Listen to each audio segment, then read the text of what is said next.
Believe it or not, there are some surprising reasons why some people still see Hitler as a hero.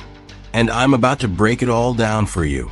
What does it take to stand against overwhelming odds, knowing that defeat could mean the end of your nation? In July 1940, Europe seemed almost entirely under the control of Adolf Hitler's Germany. Countries fell one by one. Austria, Poland, Norway, Belgium, Denmark, and France were all occupied. In the south, Italy, under another dictator, Mussolini, had formed an alliance with Germany. Together, they were an unstoppable force, or so it seemed. But amidst the rubble of a collapsing Europe, one nation stood firm: Britain. At this point in history, only three major powers remained in Europe: Germany, the Soviet Union, and Britain. Yet, a fragile peace agreement between Hitler and Stalin kept the Soviet Union out of the picture for the time being. It left Britain as the last European country resisting Hitler's advance. Across the ocean, the United States, still reeling from its own internal struggles, remained uninvolved, taking a stance of neutrality in the war. This was Hitler's moment, or so he believed. He expected Winston Churchill, Britain's defiant leader, to seek peace. Surely, no sane leader would risk his country's complete annihilation against such a mighty force. But what Hitler didn't anticipate was Churchill's determination.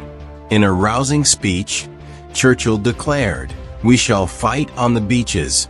We shall fight in the fields. We shall never surrender." The war would continue, and Britain would not back down. This wasn't just about strategy. It was about survival. Faced with this unexpected resistance, Hitler began planning the invasion of Britain, an operation he dubbed Operation Sea Lion. Unlike his previous conquests, invading Britain wasn't straightforward. Unlike continental Europe, Britain was separated by the English Channel. Hitler's army couldn't simply march across the land, as they had done in France. Sending ships was also risky, as Britain's Royal Navy was far superior in numbers and strength. So, Hitler turned to the sky. Germany's Air Force, the Luftwaffe, had 2,600 aircraft, dwarfing Britain's mere 700. Confident in their numerical superiority, the Germans began their aerial assault on July 10, 1940, aiming to cripple Britain's airfields, aircraft, and factories. The Luftwaffe pounded the British day and night. It was a brutal campaign. Yet despite the constant barrage, the British Royal Air Force, RAF, resisted with everything they had. But with each passing day, their losses mounted. It seemed only a matter of time before Britain would fall. Then, a fateful mistake occurred. On August 24, 1940, German pilots, miscalculating their targets, bombed London. The attack shocked and outraged the British people. But rather than cowing them into submission, it ignited a fire in their hearts. In retaliation, Churchill ordered bombers to strike Berlin, sending a clear message to Hitler: Britain would not be bullied. Enraged, Hitler shifted his focus. Instead of targeting Britain's defenses, he set his sights on the city of London itself. On September 15, 1940, more than 1,000 German aircraft filled the sky, launching an all-out assault meant to bring Britain to its knees. It was a terrifying sight. Over 1,100 planes, including 500 bombers, darkened the sky, intent on destroying the city. But the British had one crucial advantage. They were fighting for their homes, their families, and their very existence. In what would come to be known as the Battle of Britain, the RAF fought back with incredible tenacity.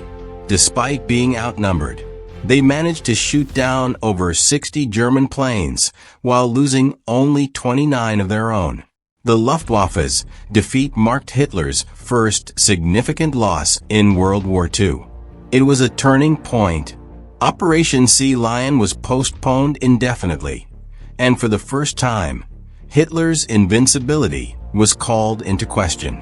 But the story doesn't end there. Frustrated by his inability to conquer Britain, Hitler shifted his focus eastward, toward the Soviet Union. Despite a non-aggression pact between the two nations, Hitler had always harbored a deep hatred for communism and saw the vast Soviet territory as the key to securing Germany's dominance in the world. He believed that by conquering the Soviet Union, he would scare Britain into finally making peace. In April 1941, Hitler had expanded his reach across Eastern Europe, securing alliances with Hungary, Romania, and Bulgaria. Italy was struggling in the Mediterranean, unable to make significant gains in North Africa and Greece. Mussolini's forces, despite initial confidence, had been no match for the British presence in the region, prompting Hitler to send German troops to assist. Yugoslavia and Greece quickly fell under Nazi control. Then, on June 22, 1941, Hitler launched Operation Barbarossa, the largest military invasion in history, against the Soviet Union. The plan was simple: split the German forces into three fronts, one to capture Leningrad, another to march on Moscow, and a third to move through Ukraine toward the resource-rich Caucasus. The Soviet Union had a massive army, 20,000 tanks compared to Germany's 6,000, but their equipment and tactics were outdated.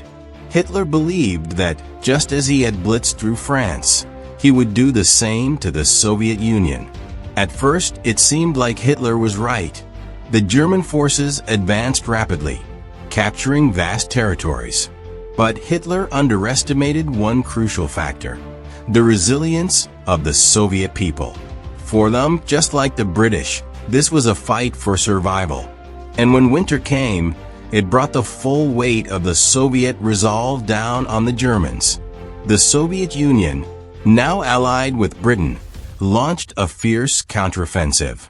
Supplies and aid from the Allies began to bolster their defenses, and the tide of the war started to turn. Hitler had made a critical miscalculation, one that would cost him dearly. With that said, thanks for watching, and until next time.